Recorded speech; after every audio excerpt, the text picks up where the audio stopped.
Cara mengisi kuesioner Sensus Penduduk 2020. Kuesioner Sensus Penduduk 2020 disebut dengan kuesioner SP 2020 C1. Jika Anda belum berpartisipasi pada sensus penduduk online bulan Februari hingga Mei 2020, maka Anda akan mendapatkan kuesioner SP 2020 C1 dari petugas sensus. Jika sudah mengisi sensus penduduk online secara lengkap, maka Anda tidak perlu mengisi SP 2020 C1 kembali. Tetapi, jika ada perubahan, jangan lupa lapor ke Ketua RT, Dusun, Jorong, atau Banjar ya.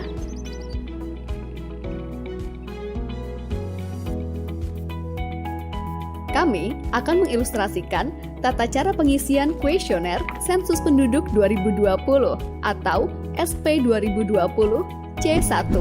Bagi keluarga yang ingin mengisi menggunakan kuesioner secara mandiri, maka ikuti petunjuk pengisian yang telah disediakan atau tonton terus video ini. Mari kita mulai. Pertama, siapkan alat tulis berupa pensil atau ballpoint dan dokumen penting yang diperlukan untuk pengisian kuesioner sensus penduduk. Siapa saja bisa mengisi kuesioner sensus penduduk, asalkan mengetahui informasi seluruh anggota keluarga. Siapkan KTP, KK, dan akte pernikahan. Baca tata cara mengisi kuesioner. Selanjutnya, kita akan mengisi blok 1. Blok 1 adalah pertanyaan mengenai alamat keluarga pada saat ini. Untuk isian provinsi, kota atau kabupaten, kecamatan, desa atau kelurahan atau nagari, RT atau RW, atau satuan lingkungan setempat, sampai isian nama dan kode SLS, serta nomor urut keluarga dan nomor bangunan diisikan oleh petugas sensus. Pengisian dimulai dari pertanyaan 104, yaitu alamat. Isikan alamat lengkap saat ini, nama kepala keluarga, jumlah anggota keluarga, dan anggota keluarga yang bisa dihubungi. Blok 2. Keterangan petugas akan diisikan oleh petugas sensus. Selanjutnya, lanjutkan pengisian ke blok 3, data perumahan tempat tinggal. Bagian ini hanya diisikan sekali untuk setiap keluarga. Isikan status kepemilikan rumah yang Anda tempati saat ini. Isikan listrik yang Anda gunakan di rumah. Isikan sumber air minum utama yang digunakan oleh keluarga Anda. Apakah air kemasan atau isi ulang? Ledeng, pompa atau sumur bor, sumur, mata air, sungai atau danau, air hujan, atau lainnya. Isikan keterangan fasilitas jamban atau tempat buang air besar dan septic tank di tempat tinggal Anda. Isikan jenis lantai terluas di tempat tinggal Anda. Apakah keramik atau marmer atau granit, ubin atau tegel atau teraso, semen, kayu atau papan, bambu, tanah, atau lainnya. Selanjutnya, kita beralih ke blok 4. Blok 4 diisikan untuk setiap anggota keluarga. Jadi, kalau di rumah ada 3 orang, maka ada 3 blok 4 yang terisi. Isikan keterangan dari masing-masing individu. Pengisian dilakukan secara berurutan, satu persatu, dimulai dari kepala keluarga, lalu dilanjutkan ke istri, anak, dan anggota keluarga yang lain apabila ada. Kami akan mengilustrasikan pengisian. Isikan nama lengkap Anda sesuai KK atau KTP dengan menggunakan huruf kapital. Berikan tanda centang pada isian jenis kelamin. Isikan nomor induk kependudukan Anda. Apabila NIK ada, lanjut ke pertanyaan 404. Bila NIK tidak ada, berikan centang pada salah satu alasan pada isian 403B di bawah. Selanjutnya, apabila alamat tempat tinggal Anda sekarang sesuai dengan tertulis pada KK, beri tanda centang pada kotak Ya. Dan apabila alamatnya berbeda, beri tanda centang pada kotak tidak. Isikan tempat lahir Anda sesuai dengan provinsi dan kabupaten atau kota kelahiran.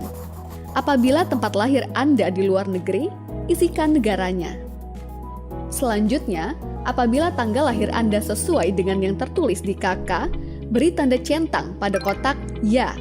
Dan apabila tanggalnya berbeda atau Anda tidak memiliki KK atau KTP, beri tanda centang pada kotak tidak. Isikan tanggal, bulan, tahun lahir, dan umur Anda saat ini. Selanjutnya, apakah Anda memiliki akta kelahiran dari kantor catatan sipil? Beri tanda centang pada kotak yang disediakan sesuai dengan jawaban Anda. Bila Anda memiliki akta kelahiran dari kantor catatan sipil atau Anda tidak mengetahui status kepemilikan akta kelahiran Anda, lanjut ke isian 407. Bila Anda tidak memiliki akta kelahiran dari kantor catatan sipil, isikan alasan utama Anda dengan memberi centang pada kotak yang disediakan sesuai dengan jawaban Anda. Selanjutnya, isikan status kewarganegaraan Anda. Bila Anda adalah WNI, tuliskan nama suku Anda di pertanyaan selanjutnya. Bila Anda adalah WNA, lanjut ke pertanyaan 409. Berikan tanda centang pada kotak di samping agama atau kepercayaan Anda. Selanjutnya, isikan status perkawinan Anda dengan memberi tanda centang pada kotak yang tersedia. 1. Pilih belum kawin, apabila Anda belum terikat dalam perkawinan. 2. Pilih kawin, apabila Anda telah terikat dalam perkawinan sah secara hukum, adat, agama, negara, dan sebagainya, baik tinggal bersama maupun terpisah atau oleh masyarakat dianggap sebagai suami istri. 3. Pilih cerai hidup apabila Anda telah bercerai dan belum kawin lagi, walaupun belum resmi secara hukum. Anda mengaku belum pernah kawin, tetapi telah melahirkan anak. 4. Pilih cerai mati apabila Anda telah ditinggal meninggal oleh suami atau istri Anda dan belum kawin lagi. Bila Anda berstatus belum kawin, lanjutkan ke isian 411. Bila Anda berstatus kawin, cerai hidup atau cerai mati, isikan nomor surat atau akta pernikahan atau perceraian, atau surat atau akta kematian mantan suami atau istri Anda, lalu lanjutkan ke isian 411. Selanjutnya, isikan status hubungan Anda dengan kepala keluarga.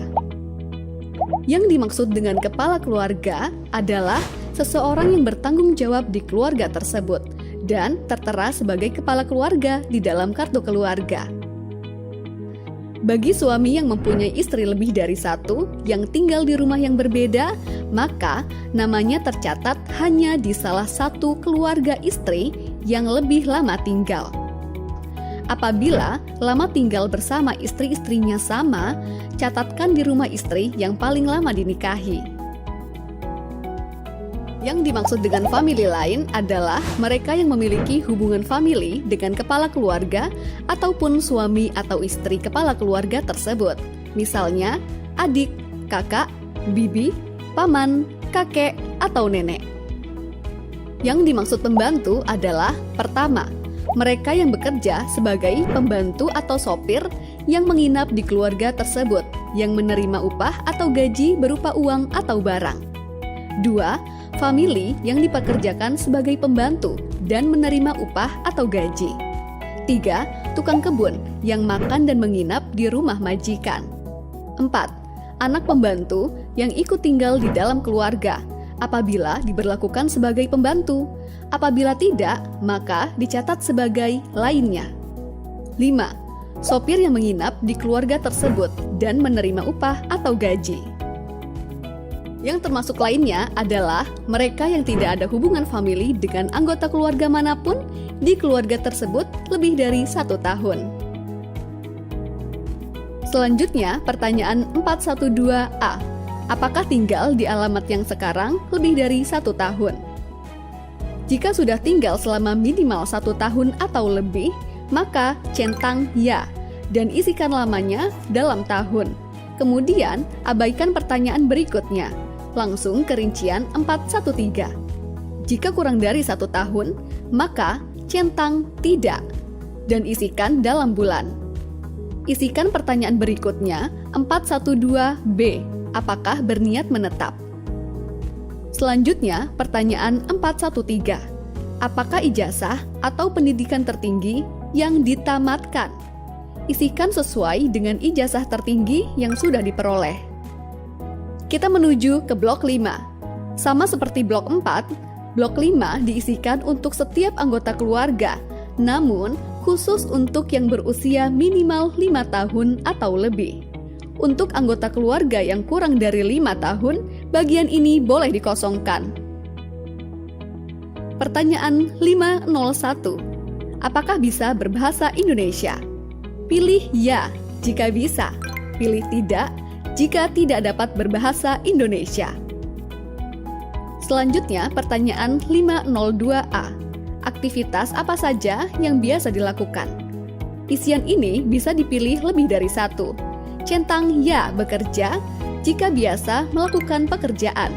Centang ya mengurus rumah tangga jika juga melakukan kegiatan mengurus rumah tangga. Centang ya sekolah atau kuliah jika sedang menjalani aktivitas sekolah atau kuliah.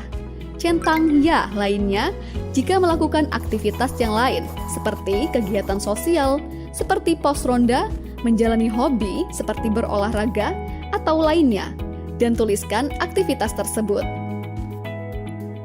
502B. Apakah pensiunan?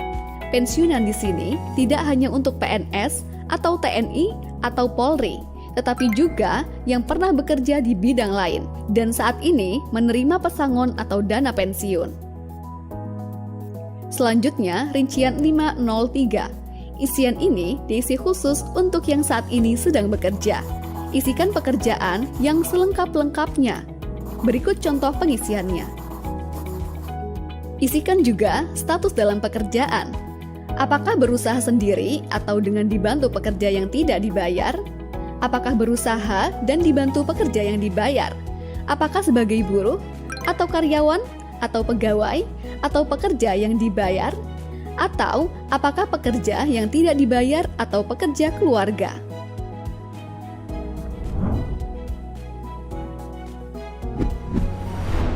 Isian untuk satu anggota keluarga sudah selesai.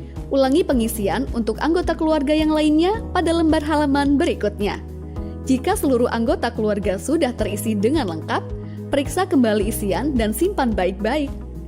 Selanjutnya, kembalikan kuesioner ini pada petugas sensus, atau ketua, atau pengurus RT, atau dusun, atau jorong, atau banjar. Mudah bukan? Pengisian kuesioner sensus penduduk bisa dilakukan mulai tanggal 1 September sampai 30 September 2020. Mari berpartisipasi langsung menentukan masa depan Indonesia dengan bersama kami mencatat Indonesia.